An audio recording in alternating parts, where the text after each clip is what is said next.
All right. We are back in Belmar at the Grit Won't Quit podcast studio, and we have a very special guests on today. We have the Ugly Pancake comedy team of Joe and Angelo. Good morning, guys. What's going on, man? Thanks for having us. Thank you for coming on. I heard the Beach House was one of your first spots to do some comedy. Yeah, right in the same building, honestly. We can see it from here, basically, in 2019, so kind of before the world changed drastically.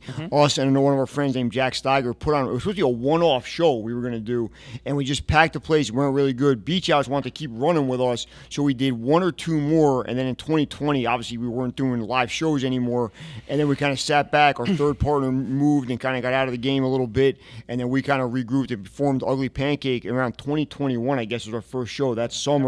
When the world had kind of opened back up again. And our attitude was just like, Joe's a graphic artist. He had a pretty long career in art.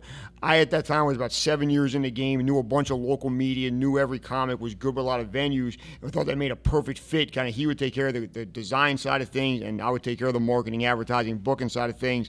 And it's been a really cool 4-year run now. We're coming up on 4 summers. It's been a great time. You enjoying it, Joe?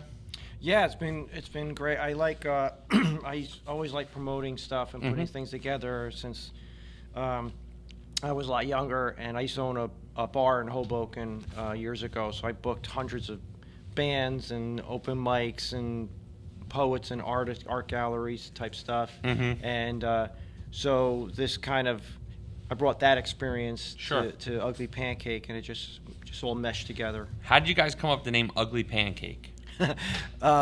I had next to my computer, I have like scraps of paper, and whenever I saw like it would sound like a cool name, I would jot it down, and just for inspiration and stuff like that. Or when I heard a cool phrase, because I always have to come up with titles for my paintings and stuff, and somebody had a picture of their breakfast, and they said, "Look, I made an ugly pancake this morning." So I was like, "Ugly pancake." So I wrote that on my little sheet. So when we were regrouping, and we were trying to come up with names, I threw that out to Ange. I'm like, this sounds kind of crazy, but he dug it, and we ran with it. Yeah, it was unique. He made a really cool graphic that with the logo, and we've been running with that for a while now. It kind of worked. It's unique. I get more questions like, what is that? How to come up? Which I think that's probably a good sign that people I think are that's a good enough. sign when people people ask me about Wingman all the time. They'll say to me, "What is Wingman? Does it make wings?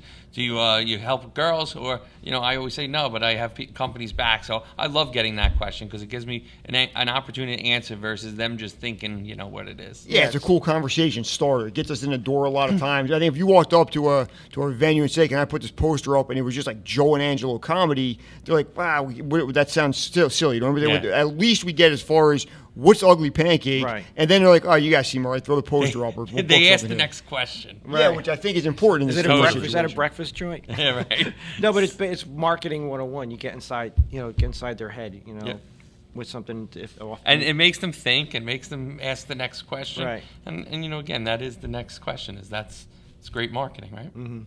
So, what have been some of the successes and what have been some of the tougher things in the world of comedy and what you do and how you do it? So our business model is going to bring the comedy club to you. We don't have a physical space, right? So we try to do at least, pick a venue, try a show there if it works out, make it a monthly show, make it a quarterly show, whatever works in that venue, right?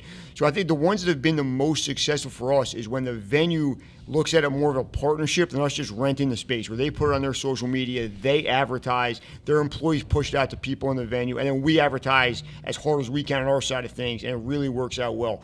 A lot of times the venue is just kind of like, you could rent the space for X amount of dollars, and they have no skin in the game as far as ticket sales. They don't care if you get one person or 400 people. Exactly. Then we can do that. We've made that work before too, but it's just so much harder and such a heavier lift that the venue is in. So we look for the Jersey Shore is a unique place. There's so many places you could have comedy shows, right? There's bars, there's music venues, there's comic book stores, there's books, there's barbershops have shows now, right? Which I think is awesome, right? But it means number one, there's a lot of competition, and number two, one thing that makes our area a little bit different, I think, and you guys can tell me what you think. We have these venues that make a ton of money in the summer and do well on weekends in the spring and the fall. Winter's really hard here, right? Yes. So I always tell people, I Joe can give his opinion, but I'm not a great home run hitter. Like, we do a festival every year that's been very successful the last couple of years. We do a couple big shows that I would call our home runs. But I think we're really good at your singles, your doubles. We can't bring 500 people out every night, but we could get 25 out on a Wednesday where your venue might be empty without us, right? And that's better on a Wednesday in January if you just open the doors, pay the wait staff, pay the electric bill, and nobody's there. So I think we got to look at the baseball analogy. We want a couple home runs a year. We want to be consistently hitting those singles and doubles for the people we work with, where you're better off dealing with Ugly Pancake than not dealing with Ugly Pancake. And the winter here is a really unique time to be able to do that, winter, spring, and fall. And then summer, everything's packed already, and we're just trying to add to that as best as we can. I think the other part of it too is from the get-go, comedy is a roller coaster. It's fads, it's hot, it's not hot, it's not hot, and there's a lot of pitfalls in it. And one thing I said to Ange from the beginning, I said, look, there's certain things I want to do. I want to run this a certain way, which is we guarantee the comics pay. So I said I don't want to screw anybody on pay. Before the show, we guarantee them what their pay is going to be. We make our flyers and our social media, everything. We make the comics and the venues look like rock stars. And we take photos of the comics after the show, during the show rather, and send them to them after. And our goal was to make it like, if you work for us, that we're not going to screw you, that it's going to be really respectable, and we're going to make you look great. And we make the venue look great. That's great. That's good for everybody. Yeah, it's really paid off because there's a lot of shady folks out there. Oh, really? And in so your industry? we said, look, I'd rather, no matter what we do, we got to, whether it's a small show or a big show, we got to do it with the same 100% all in on it and make it work for everybody. Mm-hmm. And that's really helped us get to where we are. Awesome. And now, who are some of the comics that you have on the roster? We try really hard to highlight the best of the Jersey Shore. There's a thriving comedy scene for the last 10 years where we could theoretically just book people from Ocean and Monmouth County and book a year's worth of shows. It's really a unique time to be here, which I think is awesome, right? Kind of thing with the music world where there's just so many bands in every genre of music. There's just as many comics out there, right? But then we were trying to do the last year, try to bring in some bigger names, right? So there's a touring comic named Anthony DeVito who does a one-man show about kind of his family and his career being kind of organized crime adjacent, we'll call it. So we did a show with him in Middletown Arts Center where we opened for him and he was the headliner. We brought in Vishnu Vodka to the festival last year, a touring comic from North Jersey.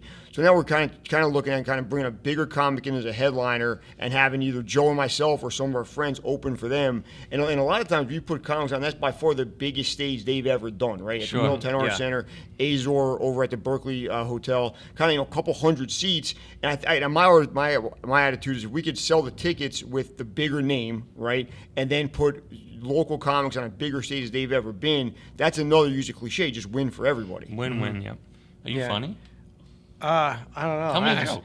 You got a good joke? Oh, I don't know if I can have a clean one. You don't have to have a clean one. No, but what I want to say was what Angelo was saying was too. We're very much.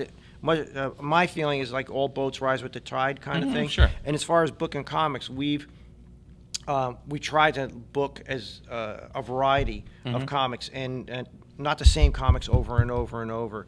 And we tried to pull some comics in from New York. The difficulty is a lot of them don't have cars. Yeah. And so that's always tricky. But there's so many comics in between here and Philly and North Jersey and Pennsylvania that we got a great mix of comics. Awesome. And we've had like he said, like Anthony DeVito and Vishnu Vodka's tour open all over Asia with Russell Peters, and we're in the works. We get a couple for next year for our comedy fest and everything. I have a friend who's a comic down on the shore, Ryan Mayer. You know? Oh yeah, sure, yep.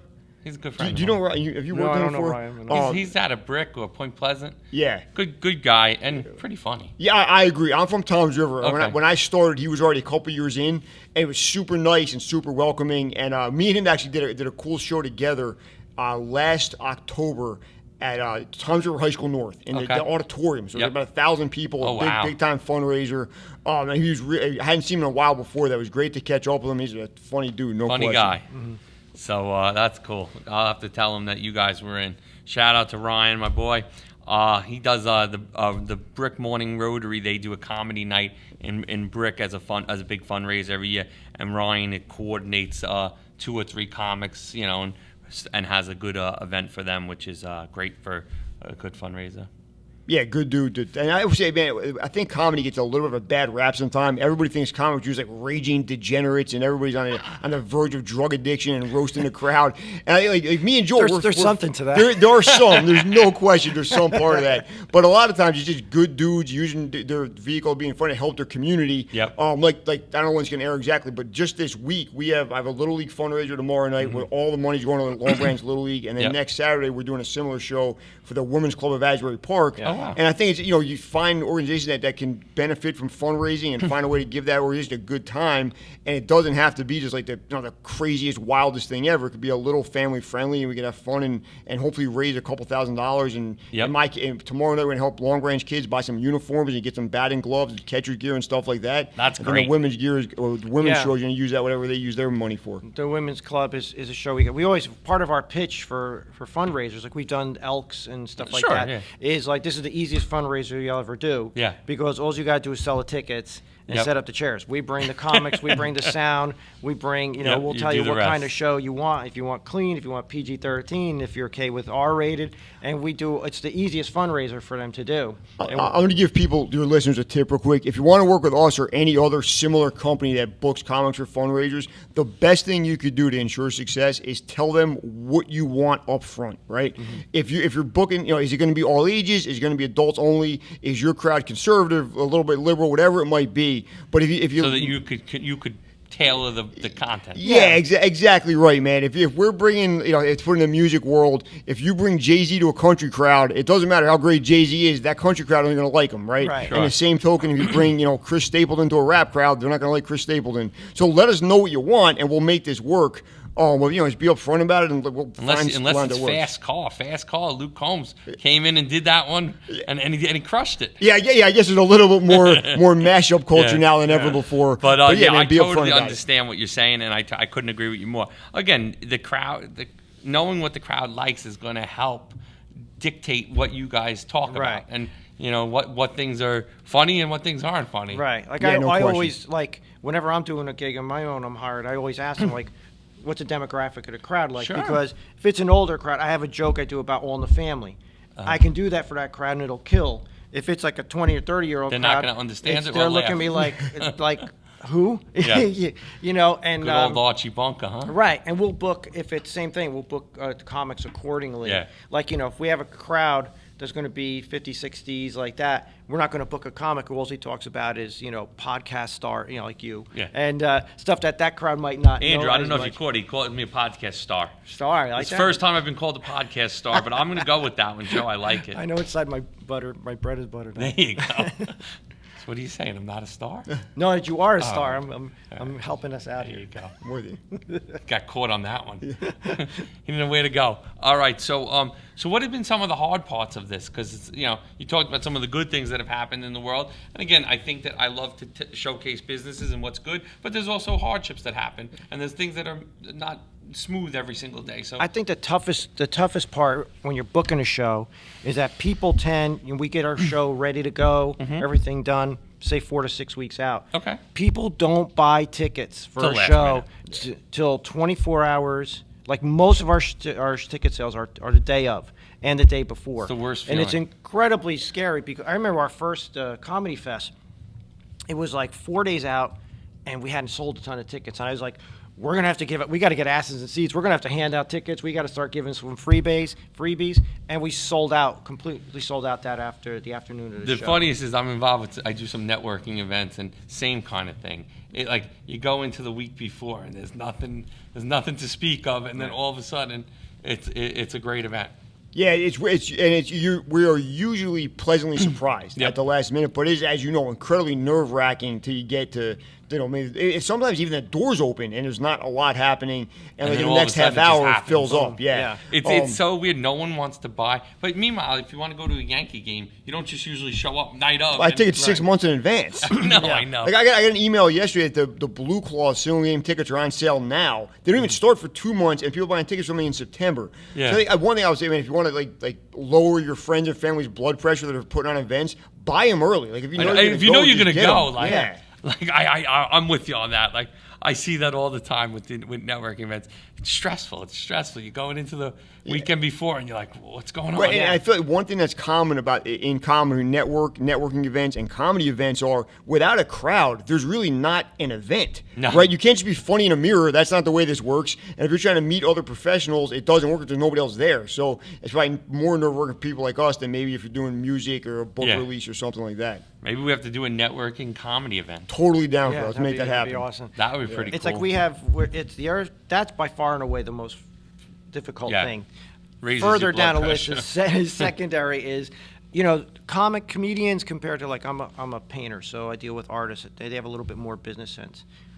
Comics tend to be a real range of people who have, like, a lot of issues, and a lot of people who have it together. And the difficult part for us is most comics are great about pumping up a show that they're booked on, but you'd be surprised how many comics will send them a JPEG and don't even put it up on Facebook or Instagram, which costs them nothing.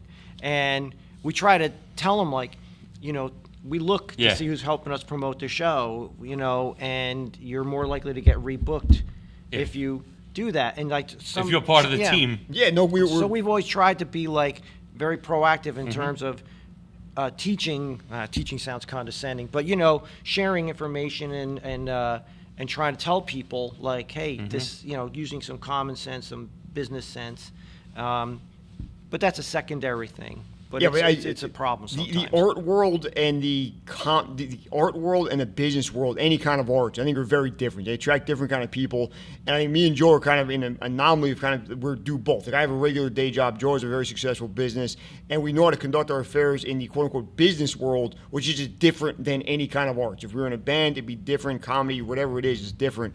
So I think you probably have an incredible resume at working with businesses that need a little bit of help to kind of figure out how to get over the hump, maybe. Yeah, to navigate the digital world. Right, and we're dealing with artists sometimes that need a lot of help to navigate the world. So you're a professional at it. We try to help out as much as we can. With business, you're more focused on that one side of the brain. You're dealing with creative people. You're using both sides of the brain. That kind of sometimes the wires get crossed. And I get it. I manage trickier. designers and developers. So Yeah. I It's get just similar, it. I'd assume, right? Yeah, so, and again, everybody thinks about it differently, and you kind of have to, I think communication is key. Like, when you really kind of peel it back, the communication, you can't talk to everybody the same way. You got to talk to people different ways to get your message across, to get the results, the desired results done. Yeah, Totally fair. This is a segue, if you don't mind us mentioning it. We're doing a class, and a couple people have asked us and talked to us about doing it, and we're gonna we got so busy with outside stuff. We're gonna make it more like a workshop instead of like a several-week class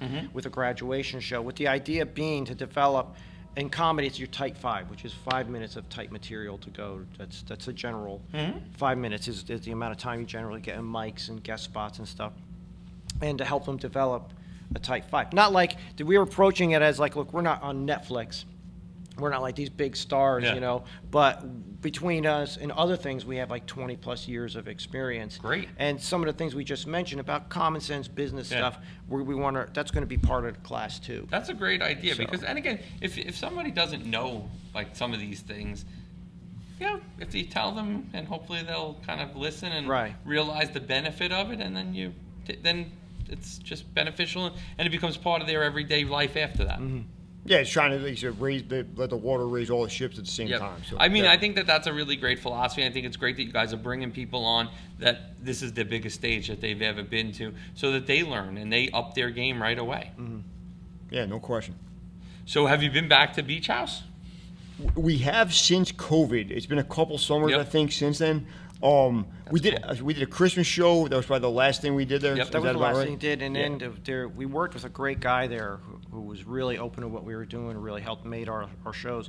I mean, everyone sold out or just shy of a sellout. That's great. And then he left, and then a whole new crew came in. They changed the format of the place, and they're kind of in a different place now with what they're doing. A lot of weddings, so it's really hard to get dates. And honestly, they're not. Even if we had a date and somebody came in and wanted to book a $10,000 wedding, they're going to bump us, which we can't take that chance. I'll say that's one challenge at the shore specifically. You might not have if you were in like a different city. There's so much turnover here with just businesses coming and going a lot, and management teams coming and going a lot, right? Like if somebody comes in to run a venue and they have a great summer, they might be there for the next 7 years, and then 1 or 2 bad summers, and there's a new manager, new team in the same venue, and then we're starting from scratch with the new manager. Yeah, that's hard. Yeah, there's a lot of turnover. Just in the 4 years we've been doing this, we've dealt with multiple management turnovers where we thought we had something locked in every month for forever, and the man or woman just took another job, got laid off, whatever, and now we're starting again, trying to sell ourselves to the new people in the same venue. And there's a good and a bad to that, right? The good side of it is there's more opportunities every time that turns over. The bad side of it is we're just always selling ourselves and our services to new people just based on the way the economy at the shore works. Yeah. And the shore is an interesting place. I mean, in the summer it's crazy, in the fall and spring it's pretty good, and then in the winter it's dead zone. Yeah, it's seasonal. Yeah. It's a Very seasonal economy, area. Seasonal culture, and I think I'm the only person in the room that grew up here. Right, I grew up down in Toms River, and Seaside Heights was the closest beach, about a mile away, and it's a different thing. It's just a different way to live and grow up. And I think as I got older, I was kind of accepted the seasons are what they are. Right, in the summer I got something going every night. I'm moving, I'm grinding, everything's happening. And in January and February, it might just be sit back and plan and get your calendar ready for the spring and summer, and you're ready for the next thing. But if you got to know pick your spots a little bit, right? You got to know when it's time to go, we got to go, and when it's time to fall back and relax and recover, it's time to do that. Yeah, it was a big adjustment for me because I lived most of my adult life in Hoboken and Manhattan. Yeah, and so you weren't used to this. Yeah, it was the weather didn't really matter so much. If you had an event, you could plan an event, and if it was a good event, people were going to come out. They were going to walk or take the subway or whatever. It didn't really impact. But down here, as a matter of fact, in Hoboken, when there was a snowstorm, I used to open up early because people I'd be packed. I was like, oh, we're going to make some bucks today. But down here, once the weather gets bad, people down here are so into like the beach and boating and fishing and partying, and it's like when that can't do that, they get depressed and they hibernate. Yeah, and they don't want to come out. It's a totally different market. Yeah, you're right. So that's good. I love that you guys have figured this out. I mean, 4 years going is. You ready for this summer? We can't wait. I think the biggest things we have a couple fundraisers coming this spring, kind of on the bigger side of things. Joe runs an open mic once a month at his studio over in Ocean Grove, which is always a lot of fun for everybody. And then in the fall, we'll have bigger stuff in the summer, and then hopefully in November we'll do another Ugly Pancake Comedy Festival. The first two were incredibly successful.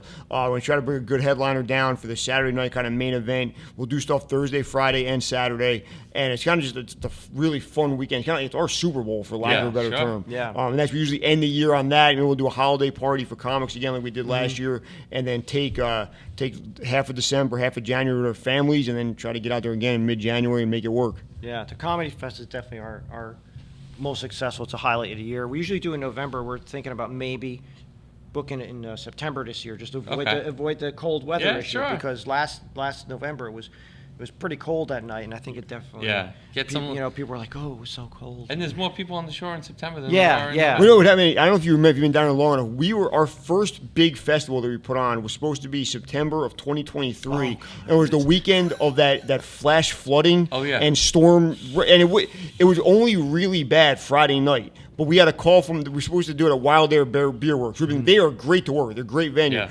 The manager called me at my job mid-afternoon. He's like, hey, listen, man, you guys can do the show, but there's no parking for 6 blocks here. The streets are flooded, and we don't have electricity. So we had to shut it down in September and push it to November. And then November, it ended up being a good time of year to do it.